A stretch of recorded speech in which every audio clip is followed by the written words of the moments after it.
Assalamualaikum warahmatullahi wabarakatuh. Salam. Waalaikumsalam warahmatullahi wabarakatuh. Apa kabar Bapak Ibu semuanya? Alhamdulillah baik, Pak. Baik, Pak. Alhamdulillah. Baiklah, pada kesempatan ini kita akan mulai berdiskusi tentang bagaimana konsep merdeka belajar yang kita terapkan selama ini. Nah, dalam konsep merdeka belajar kita sepakati bahwa siswa bukan hanya merdeka dalam pendidikan di bidang ilmu pengetahuannya saja. Akan tetapi kita juga harus memerdekakan siswa dalam pengembangan minat dan bakat mereka agar siswa juga dapat meraih prestasi di bidang minat dan bakat mereka semua. Nah, pada kesempatan ini Ibu, saya kasih gambaran sedikit bahwasanya mungkin di sekolah yang kita katakan merdeka belajar di bidang minat dan bakat, misalkan kita menjaring siswa ini di bidang prestasi olahraga. Nah, di sini pertanyaannya bahwa kepada Bapak dan Ibu semua, di sekolah Bapak Ibu, bagaimana teknik kita dalam menggali minat dan bakat yang ada pada diri siswa? Nah, coba dulu bisa disampaikan Bapak Ibu semuanya. Siapa dulu? Saya share screen ini ya. Saya Pak Najir. Ya, bagaimana Pak Nazir? Hal yang pertama yang harus kita lakukan yaitu kita harus melihat dulu apa gaya belajar yang diinginkan oleh siswa kita. Yang kedua, kita harus dapat memetakan tentang bagaimana keinginan dia untuk belajar dan sejauh mana kesiapan dia dalam belajar. Itu yang harus kita perhatikan. Gaya belajar, kemudian dengan memperhatikan gaya belajar yaitu seperti apakah dia belajar dengan audio visual ataupun dia belajar dengan visual ataupun dia belajar dengan kinestetik.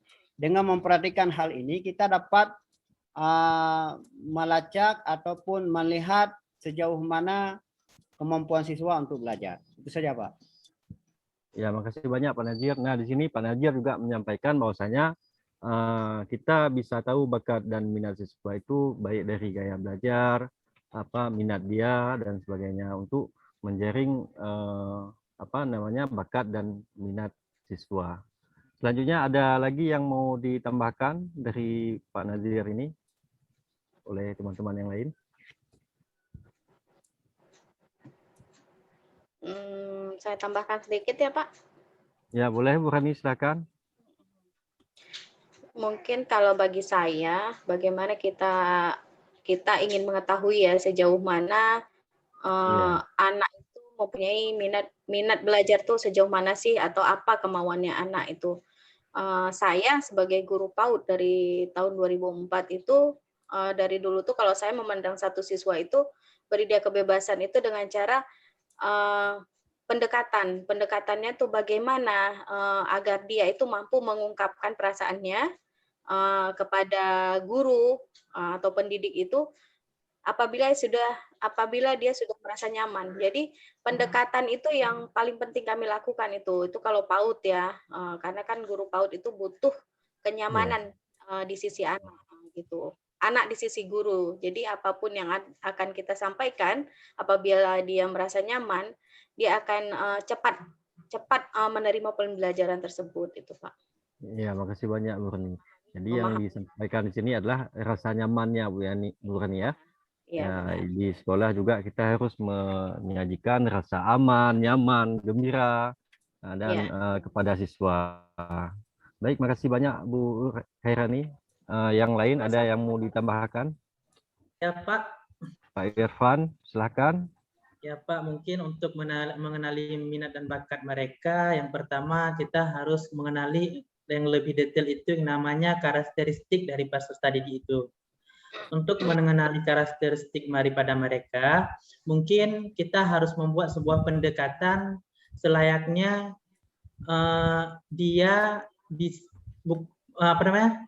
memporsilkan kita bukan seorang guru yang harus mereka takuti, tetapi bisa jadi temannya mereka sendiri yang mereka bisa berbagi dengan kita. Mungkin seperti itu Pak. ketika dia nyaman dengan kita untuk belajar, unek-uneknya akan tersampaikan, akan tersalurkan, Pak. Demikian, Pak. Ya, baik. Makasih banyak. Ada yang mau ditambahkan lain? Nggak ada?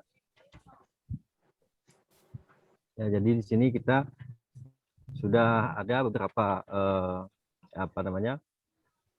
tanggapan dari Bapak Ibu semua terkait dengan penyaringan bakat dan minat siswa, di mana bakat dan minat siswa ini perlu kita gali, perlu kita kembangkan, perlu kita bina, sehingga siswa juga berprestasi di bidang minat dan bakat mereka. Jadi ada yang bisa kita ambil kesimpulan di sini? Ada yang mau menyampaikan kesimpulan dari apa yang telah kita diskusikan? Ya, Pak. Ya, Pak. Ya, silakan, Pak. Jadi untuk meningkatkan minat belajar dan bakat siswa di sini, kita juga di dalam pembelajaran harus melihat karakteristik daripada peserta didik, kemudian gaya belajar dia, kemudian kita harus melakukan pendekatan untuk ungkapan perasaan yang nyaman bagi siswa. Itu saja, Pak. Baik, makasih banyak Pak Nazir. Selain selebihnya ada yang mau ditambahkan? Tidak ada. Kami Jadi, rasa itu sudah menjawab semua pertanyaan tadi, Pak. Ya, memang di sini kita ambil kesimpulan bahwasanya semua yang kita lakukan itu baik dari pendekatan melihat karakteristik itu peserta didik itu sangatlah penting. Dari pertama memang peserta didik berhadapan langsung dengan kita atau masuk ke dalam dunia pendidikan, memang kita harus melihat karakteristiknya. Banyak sudut pandang karakteristik siswa harus kita lihat, apakah dari sosialnya, dari budayanya, bahkan lingkungan masyarakatnya, itu menjadi acuan bagi kita dalam hal menilai di sini. Baik, makasih banyak kepada Bapak Ibu semua atas tanggapan, masukan, serta partisipasinya. Semoga niat kita memerdekakan belajar tercapai. Assalamualaikum warahmatullahi wabarakatuh. Waalaikumsalam warahmatullahi wabarakatuh.